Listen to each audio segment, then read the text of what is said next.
Cantus Naravan Dracovin, Lord and Emperor of the Dracovin Empire, and welcome. It is time to continue our talking of Pathfinder, the role-playing game, and of course I've been talking about magic in Pathfinder. I was talking about some of the effects of spells. I'm going to continue into that.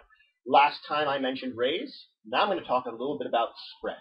Spread are effects that you choose a corner of an intersection, a grid intersection, a point in time, and the ability spreads out from that. The thing is, something is a spread ability.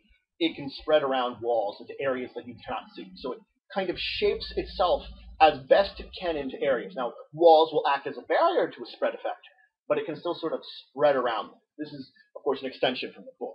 Now let's talk a little bit more about all the different shapes and areas that you can, of course, take up.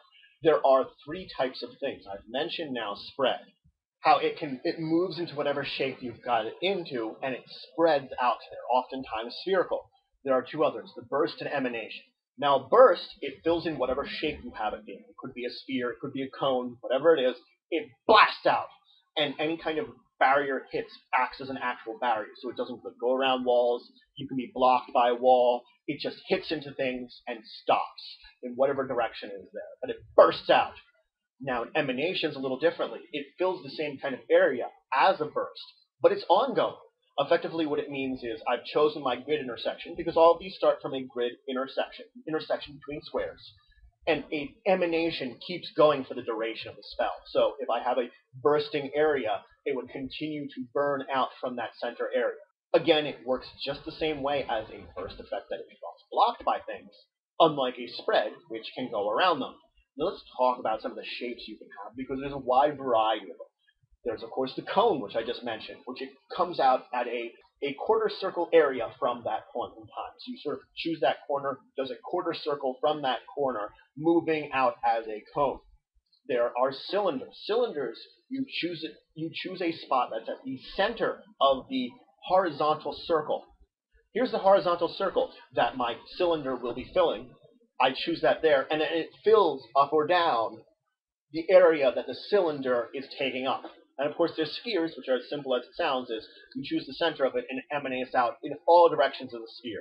When you're counting squares for any of these things, you use from a grid intersection to a grid intersection to count the number of squares. So you go 1, 2, 3, 4, and you have to remember, same with moving around on a board. Diagonals go 1, then 2, then 1, then 2. So 5 feet, then 10 feet, 5 feet, then 10 feet. So if you do 2 diagonals, it would be 15 feet or 3 squares worth of movement.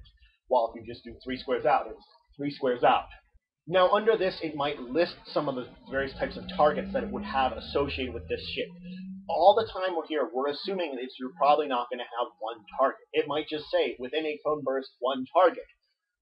That's kind of an odd thing to say. Normally it would say, creatures within that cone is what you're targeting. Or it could be living creatures within that cone, implying that undead and constructs would not be affected with it. It could say objects within a cone.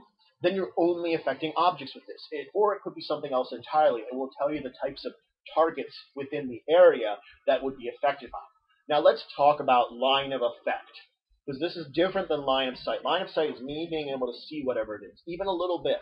Line of effect is the effect from the origin of whatever spell it is, whether it's from me or from an area, being able to then move into something else and affect it, and unblock route from them without any kind of barriers in the way. Now, sight does not mean anything. So darkness or anything that would impede your ability to see does not impede ability to have line of effect. So wherever I'm targeting, I might need line of sight to. But as soon as I target that spot, I no longer need that sight. I have line of effect from that. Barriers will block it. Solid barriers will. Now, if there's a 1 foot hole, 1 foot square hole in a barrier, that means it no longer counts the barrier and the effect will move through it. This affects a 5 foot square part of a wall, so you would need that 1 foot square per 5 foot square effectively to make it that a effect would travel through it. But it's an uninterrupted line from the effect, not from you, to whatever target it would be, that there's no solid barrier blocking it, or any kind of magical barrier that might block line of effect. Anything that's a magical barrier will tell you if it's blocks line of effect, otherwise solid ones usually do. There are times and places where you do not need line of effect, but it is mentioned under the spell. Normally you're going to assume you need some kind of line of effect, other than line of sight you needed to cast it originally, which again, may or may not exist. Now let's talk about duration of spell. That tells you about how long a spell will last. The first type of duration is, of course, time duration. How long in time will it be? Will it be rounds, minutes, hours, something else, like days, anything? It will list whatever it will be, and an amount of time will pass before the spell ends. And during that time, the spell is active. There's, of course, instantaneous spells. This has a duration of bam, and it's gone. Now, the effects of the spell could last a lot longer, but the spell itself is instantaneous. You cast it, it's done. Whatever effect it would have, whether it's damage or changing someone or anything like that, it will last longer. There's permanent spells. These are spells which last forever. Now, granted, there can be times which they can end. The spell might give in a description a time when you personally could end it, if you could end it just voluntarily, or it could be that someone could cast something like Dispel Magic or something else to end the spell itself like that. But otherwise, if nothing interferes with the spell itself, it lasts forever. Now, there is concentration as a duration. That means as long as I concentrate on a spell, it lasts. It is a standard action for me to concentrate on a spell that has a concentration duration. It means I spend my standard action concentrating on it. That does not provoke an attack of opportunity for me to be concentrating on it, meaning I can move around because I have a move action, and someone can try to threaten me or hit anything like that, but I can continue to concentrate on it. The concentration itself does not provoke. Now, should I take any effects that require me to make a concentration check, it could, of course, disrupt me, and I would have to make that check because I am concentrating on this spell. Like if I take damage, or if I'm in a situation where I'm being hustled around. I talked about concentration earlier. If your concentration is broken, most of these spells will either end instantly, or some of them do say it has an X duration after concentration is ended.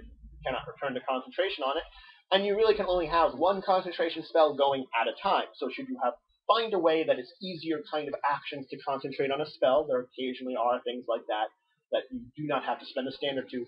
You cannot start a second concentration, even if you found a way to do that. So that's it for today.